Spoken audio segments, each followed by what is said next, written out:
Kamis, sebuah video viral di jejaring maya lantaran memperlihatkan seorang wanita bertubuh kurus kering berada di atas pagar meminta belas kasih seseorang yang melintas untuk diberi makan. Ternyata wanita dengan rambut tak beraturan itu merupakan asisten rumah tangga di rumah tersebut. Ia memilih memanjat dinding rumah majikannya untuk meminta makan. Wanita itu diketahui bernama Isabel Pule asal Nusa Tenggara Timur.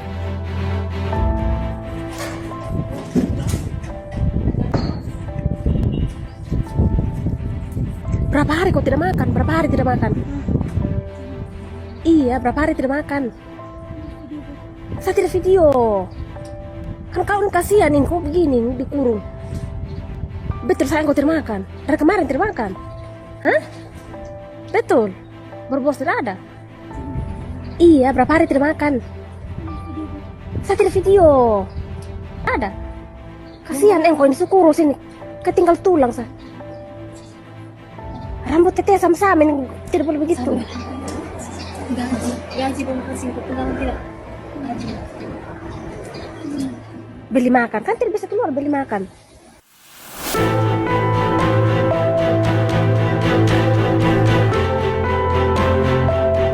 Beruntung, para ART lainnya pun langsung bergerak cepat untuk memberinya makan. Namun saat diberi makan, Isabel tampak ketakutan. Namun para sahabat sesama ART itu berusaha menenangkan dirinya, seraya memaksa untuk menerima makanan tersebut. Sesekali memberi isyarat agar tetangganya itu tak terlalu lantang dalam berbicara.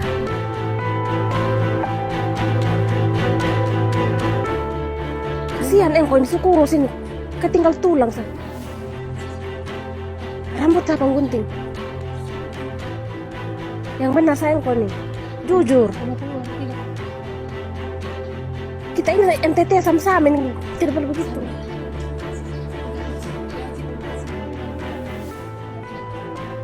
Kasihan kau tinggal tulang. Kenapa? Buat apa uang? Kan tidak bisa keluar. Buat apa juga uang? Beli makan kan tidak bisa keluar beli makan.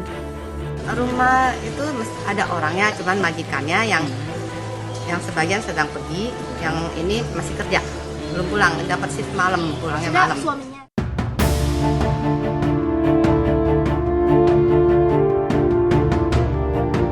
Melihat nasib nahas yang dialami Isabel, tetangga beserta Forum Persaudaraan Indonesia Timur berusaha menyelamatkannya. Ia pun akhirnya bisa keluar dari jerat perilaku buruk majikan. Kita sudah di lokasi. Ini saudara kita. Saudara kita yang jadi korban. Ini kita sama-sama lagi tunggu dari Polres Barat juga mau ke sini. Saya kurang jelas, jadi Pak Hansip saya telepon saya, Bu, ini ada kasus di nomor 11 dengan masalah mbaknya yang katanya kelaparan, Ibu bisa datang ke lokasi. Kenapa saya sampai ke lokasi sudah sangat ramai dan si mbak sedang makan di teras rumah tetangga seberangnya.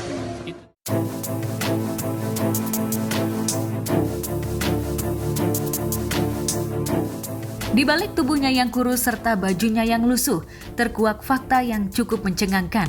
Selama kurang lebih 11 bulan ia bekerja sebagai ART di rumah majikannya di kawasan Grogol, Jakarta Barat, ia tak pernah mendapatkan gaji. Tak hanya soal tak mendapatkan hak, Isabel juga tak pernah diberi makan oleh majikannya. Bahkan tersiar kabar jika diberi makan itu pun 1 suap dalam sehari.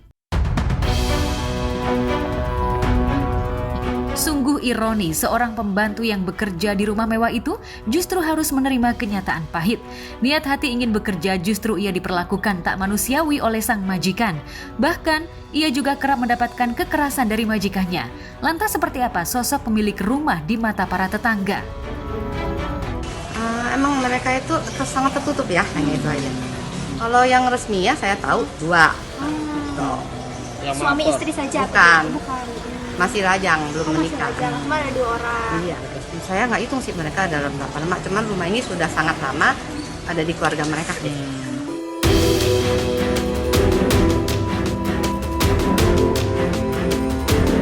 Hingga kini Isabel akhirnya bisa keluar dari rumah majikannya dan kabarnya Isabel dibantu oleh sesama warga NTT melaporkan kejadian ini ke Polres Metro Jakarta Barat.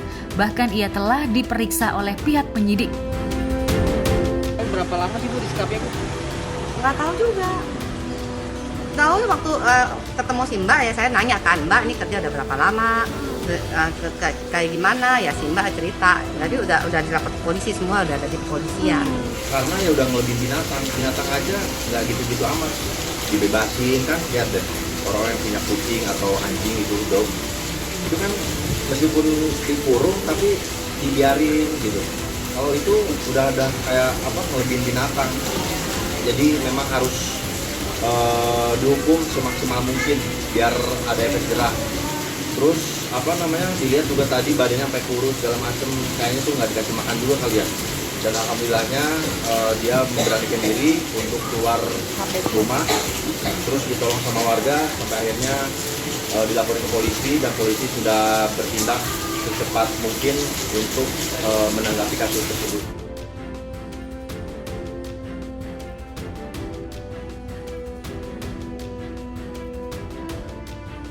Peristiwa yang tak kalah membuat hati pilu adalah sebuah video yang memperlihatkan seorang anak kecil yang menenteng sebuah piala menuju ke pusara. Ternyata itu merupakan pusara ibunda tercinta yang telah tiada. Dalam foto tersebut ia tampak tersenyum sambil memperlihatkan piala hasil lomba tahfiz hingga akhirnya ia menjadi juara 2. Tak hanya memamerkan pialanya, ia juga tampak khusus memanjatkan doa untuk ibunda tercinta. Ini anak soleh ya, yang semangat untuk menghafal Quran, dan tapi di satu sisi dia juga ingin membagi kebahagiaan sama almarhumah ibunya ya, dan mudah-mudahan siapapun namanya kita nggak tahu ya, tetap semangat ya adek gitu, dan insya Allah mudah-mudahan ini menjadi kebahagiaan untuk ibundanya ya, terutama buat kedua orang tuanya. Anak ini tetap semangat dan tetap ingin memberikan hadiah untuk ibunya. Bahkan tadi yang kita lihat juga dia nulis kata-kata juga ya gitu. Jadi Ini menurut aku pesannya dalam banget ya buat kita. Banyak mungkin yang diantara kita masih punya orang tua lengkap, tapi malah kita kurang menghargai, kurang memberikan perhatian. Buat aku pun ini juga sebuah teguran sih dan pengingat ya, supaya kita bisa sering-sering ngabarin orang tua, tanya kebutuhannya. Kadang-kadang hanya sekedar tegur sapa tuh artinya dalam banget ternyata buat orang tua kita. Dan kalau tadi ngelihat itu hikmah yang bisa kita ambil dari ngelihat peristiwa tadi ya.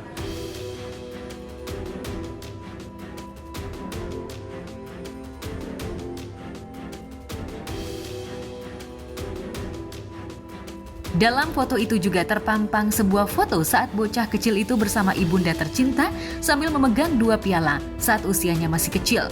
Tentu saja piala itu sangat berarti bagi bocah tersebut.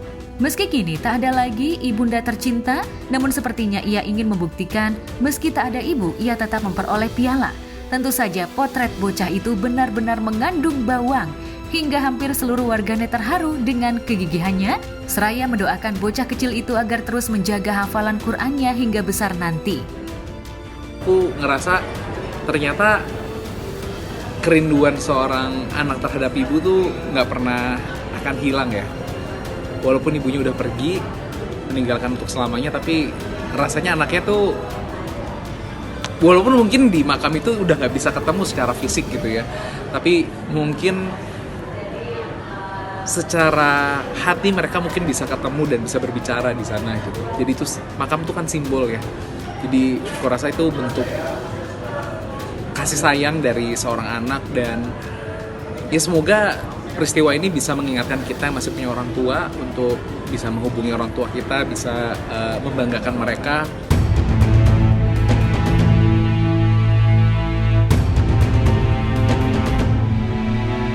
Di tempat terpisah, Ola Ramlan yang sempat menggemparkan jagat maya tanah air lantaran mengunggah tulisan meminta tolong dengan bahasa Inggris, akhirnya angkat bicara. Ternyata, teriakan Ola di jejaring maya itu lantaran ia mengalami masalah pada kulit wajahnya yang menjalar ke bagian lehernya. Karena itu, Ola akhirnya didiagnosa mengidap dermatitis perioral. Ya, sampai ke Amerika, Bu. Apa? Sampai ke Amerika.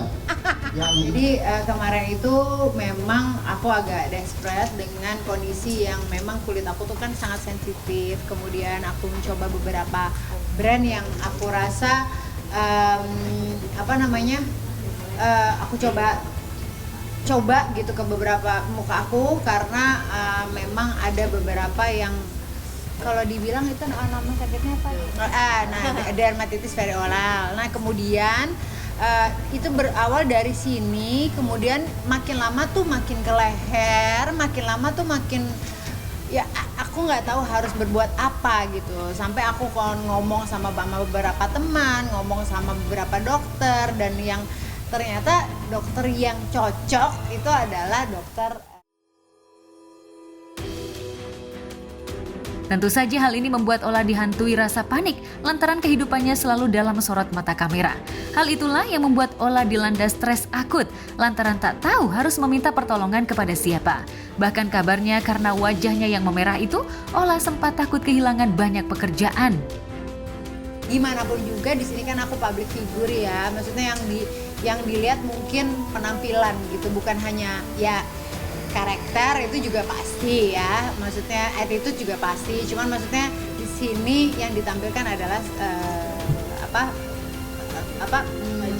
wajah dan juga dan lain-lain. Ini kebetulan kan memang aku tuh maksudnya kondisinya itu memang muka aku seperti itu, dan juga mungkin aku bingung harus seperti apa. Kemudian aku banyaknya pekerjaan yang harus aku tunda. Gimana pun juga bukan ngomongin status ya, tapi kan saya ini kerja sendiri gitu dengan 3 anak apa segala macam. Kalau pekerjaan-pekerjaan tertunda itu membuat saya jadi gimana penghasilan aku, gimana bayar sekolah anak aku, gimana jadi macam-macam gitu. Jadi itu lumayan mengaruh ke mental gitu, lalu mental breakdown sehingga kalau sampai penampilan aku tidak sesuai, sementara banyak kontrak-kontrak profesional yang harus aku kerjakan, itu membuat efek buruk buat aku. Dan sebenarnya aku ada beberapa kali keluar rumah ya, maksudnya kalau dibilang ya aku drop gitu, tapi aku ada keluar rumah tapi ya aku tutupin gitu. Awal-awal ya of course lah seperti depresi ya, tapi akhirnya ya karena aku mencoba positive thinking, dokter Reza juga sangat menenangkan gitu. Jadi ya akhirnya bisa berjalan dengan baik gitu.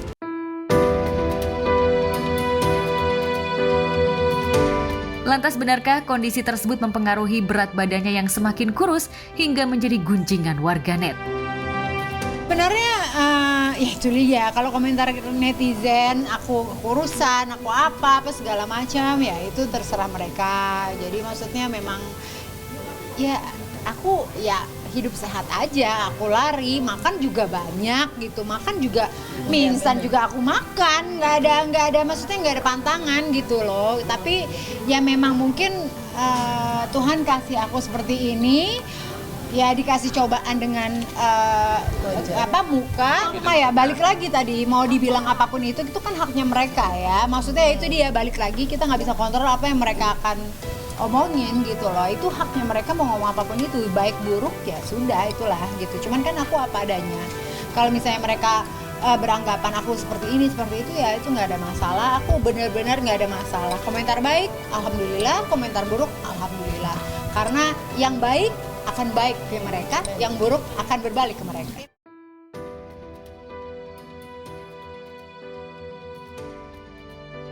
Seolah tak ingin pusing dengan gunjingan warganet soal kondisi tubuhnya yang semakin kurus, Ola tampak happy ketika mendapatkan kejutan ulang tahun dari para sahabat karibnya.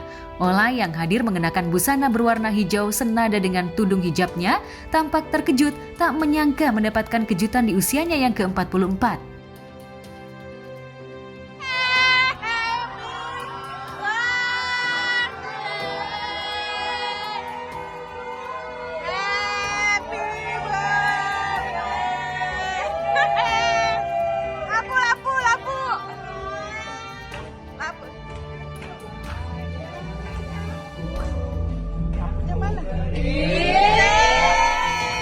Semoga Tuhan.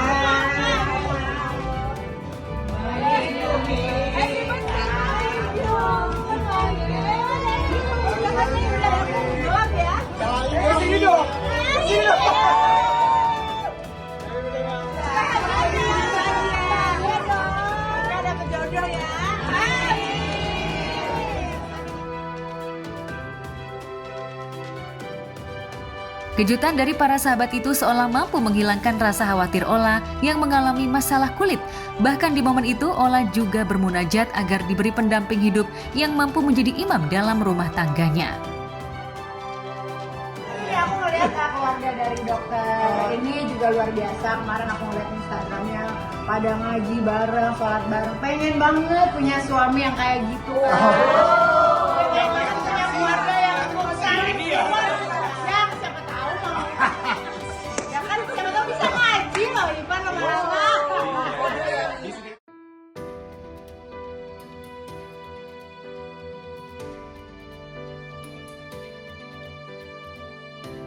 Tak hanya Ola, kabar kurang menyenangkan juga datang dari Alis Norin. Ibu dua anak itu divonis mengidap kanker sarkoma, kanker langka yang berkembang di otot rahim. Alis tak menyangka jika dirinya mengidap kanker. Sakit yang ia rasakan itu bermula saat Agustus 2023 lalu. Pas akhir tahun 2023 mengalami sakit yang cukup hebat. Hingga akhirnya ia divonis kanker sarkoma. Aku divonis kanker sarkoma, yaitu kanker langka yang berkembang di otot rahim. Enggak, ini lagi gak bercanda dan aku juga lagi gak nyari perhatian. Buat apa penyakit dibercandain kan? Walaupun awal dengar aku juga pikir begitu. Kalau ada sebagian yang ngeh dari akhir Desember sampai pertengahan Februari kemarin, aku sempat on off lumayan lama. Sebenarnya karena aku bolak-balik ke dokter untuk ngecek semuanya. Singkat cerita, aku sering ngalamin sakit di bagian perut bawah dari Agustus 2023. Dan ketahuan kalau memang aku ada miom yang menurut dokter sih kalau nggak mengganggu nggak usah dioperasi. Biasanya nggak terlalu aku rasain sih, tapi akhir tahun kemarin sakitnya benar-benar nggak ketahan dan akhirnya aku mutusin untuk cek di hari itu juga.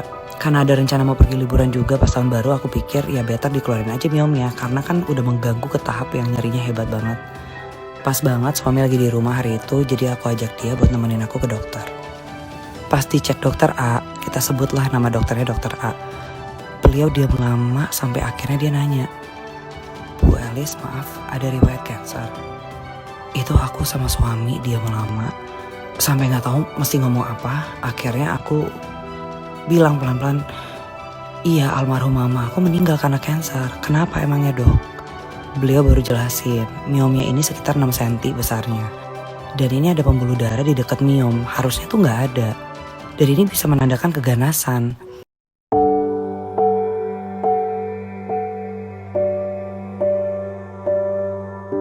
Menerima kenyataan itu, Alis dan suami tampak syok.